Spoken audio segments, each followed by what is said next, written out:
આતંકવાદના હુમલામાં મરનાર એક વ્યક્તિ સૈયદ હુસૈન એ મુસલમાન હતો, એને એ લોકોએ ના માર્યો હતો. એને ના માર્યો હોત, સાથે સાથે એ સૈયદ હુસૈન એ કઈ રીતે મર્યો, એણે બીજા ભાઈઓ, બીજા હિન્દુ ભાઈઓ જે ટુરિસ્ટ હતા એ ટુરિસ્ટોને મારી રહ્યો હતો, એ રોકવા માટે પોતે લડ્યો છે. તો એ મુસલમાન હતો, એ સાચો મુસલમાન હતો, એટલે એ લડ્યો. બાકી આતંકવાદી કોઈ દિવસ લડતો નથી. એ જો એટલે અને તમને ખબર છે કે આખા કાશ્મીરના લોકો રોડ પર આવ્યા છે. એમણે કાલે ને કાલે આખા દેશમાં અને એ લોકો પણ પોતે દુઃખ વ્યક્ત કરે, અમને પણ દુઃખ છે. પણ સાથે બીજી એક વાત તો કે બેંગ્લોરથી એક મુસ્લિમ ફેમિલી પણ એમાં ઇન્જર્ડ થઈ છે. એટલે આને કોઈ ધર્મ સાથે ના જોડવામાં આવે એવી પણ અમારી માંગણી છે. પોલિટિસાઇઝ કરવા માટે ઘણા લોકો પોતાની વોટ બેંકની રાજનીતિ કરવા માટે આ મુદ્દાને ધર્મ સાથે જોડે છે, એ વાત તદ્દન ખોટી છે. અમારી માંગ છે કે ન કોઈ સુનવાઈ, ન કોઈ તારીખ, સીધી फांसी होनी चाहिए या फिर गोली मारना चाहिए, એવી અમારી માંગ છે. ને માંગ સાથે આજે અમે લોકો અહીંયા ફાંસીના માચડા પર આતંકવાદીને લટકાવીને અહીંયા ઊભા છે.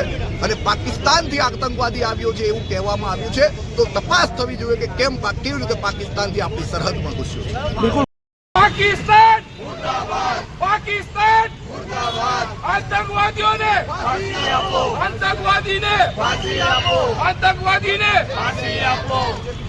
મુર્દાબાદ, મુર્દાબાદ, મુર્દાબાદ.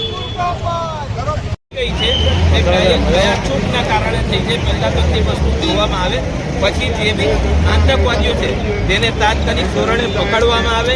પબ્લિકની સામે તે લોકોને ફાંસી આપો, ગોલી મારો, બાળો, જે કરવું હોય તે કરો, પણ એ લોકોને બખશવામાં ના આવે. કારણ કે એ લોકો ના મુસલમાન છે ના હિન્દુ છે. આતંકવાદનો કોઈ મતલબ નથી હોતો. અમે ચાહીએ છીએ કે અમે બધા એક છે. ભારત દેશના બધા જેટલા બી લોકો છે બધા એક છે. અમે બધા મળીને સપોર્ટ કરીએ છીએ. અમારા શહીદ જે 26 લોકો અમારા શહીદ થયા છે એમને અમે સપોર્ટ કરીએ છીએ અને એમના સાથ, એમના ઘરવાળાઓના સાથ અમે લોકો ઉભેલા છે કે અમે જ્યારે એમને જરૂરત પડશે અમે એમની સાથે मासूम बहनों भाइयों के साथ, जिसको हमने वीडियो में देखा, एक पत्थर दिल भी पिघल जाए ऐसे वाक़यात हुए हैं. तो हम सब की डिमांड यही है कि ये लोग इंसान नहीं है, बच्चे जानवर भी नहीं है, जानवर से ऊपर की दर्जा हो वो इनको दिया जाए. और उससे बेहतर है कि जल्द से जल्द इनको बहुत जल्दी से फांसी या मौत के घाट उतारा जाए, ताकि लोगों को पता चले कि इनकी सज़ा क्या होती है. जहाँ जहाँ सज़ा में ढील होती है वहाँ लोगों की हिम्मत बढ़ती है. इसलिए मौत का बदला मौत इनको दिया जाना चाहिए, ताकि हमारे मुल्क के अंदर और लोगों की हिम्मत न हो ऐसे काम करने की. इसलिए हम सरकार से और हमारी मिलिट्री से यही डिमांड करते हैं कि पूरी तौर पर लोगों के दरमियान में लाकर ऐसे लोगों को शूट किया जाए, ताकि लोगों को जो है भरोसा बने और हिम्मत रहे कि आइंदा ऐसा कोई किस्सा नहीं मिले. मेरा नाम है एडवोकेट मुफ्ती मोहम्मद इमरान. कोई सुनवाई, सीधी फांसी की बात होनी चाहिए એવી અમારી માંગ છે. અને આ માંગ સાથે આજે અમે લોકોએ ફાંસીના માસડા પર આતંકવાદીઓને લટકાવ્યા છે. એક સિમ્બોલિક કાર્યક્રમ કર્યો છે. અમારો વિરોધ છે કે મુસલમાન કોઈ દિવસ આતંકવાદી નથી હોતો અને આતંકવાદી કદી મુસલમાન નથી હોતો. સૂરે અલ માઇદા કુરાનમાં આયત છે, જે આયતનો ખુલાસો એવો છે કે ભાઈ જે કોઈ વ્યક્તિ બેકસૂર વ્યક્તિઓને મારે તે કદી મુસલમાન નથી હોતો. અને એ જ બુનિયાદ ઉપર આજે અમે લોકોએ આ વિરોધ પ્રદર્શન કર્યો છે.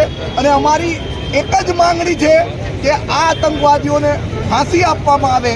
હાલમાં જ મને ન્યૂઝ મીડિયાના માધ્યમથી જાણવા મળ્યું છે કે આતંકવાદીઓ પાકિસ્તાનથી આવ્યા હતા. તો કંઈક જે જગ્યાએથી આવ્યા, કઈ રીતે આવ્યા, એની સંપૂર્ણ તપાસ થવી જોઈએ. કારણ કે ભારતની સરહદમાં, આપણી સરહદમાં કઈ રીતે આતંકવાદી પાકિસ્તાનથી ઘૂસી શકે એની પણ ખાસ તપાસ થવી જોઈએ. ચોક્કસથી તમે કહી રહ્યા છો કે આતંકવાદીને ફાંસી આપવી જોઈએ. આતંકવાદનો કોઈ ધર્મ નહીં હતો એ વાત ચોક્કસ થઈ છે. તો ફાંસી કેમ, એને આર્મી શિક્ષા કેમ ના? તો અમે તો એમ કહીએ છીએ કે આપણા દેશમાં કાયદો એમ છે કે કોઈ પણ વ્યક્તિ ગુનો કરે તો કેસ ચાલે. એટલે તો મેં કીધું ના કોઈ સુનવાઈ, ના કોઈ તારીખ, સીધી ફાંસી.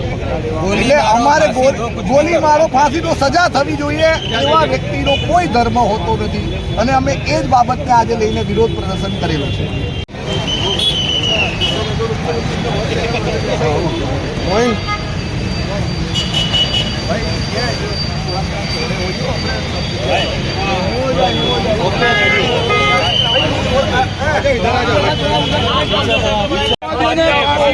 ફાંસી આપો, ફાંસી આપો, ફાંસી આપો,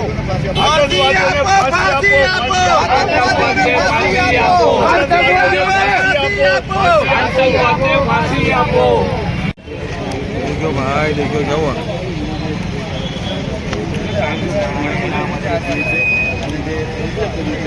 Thank you.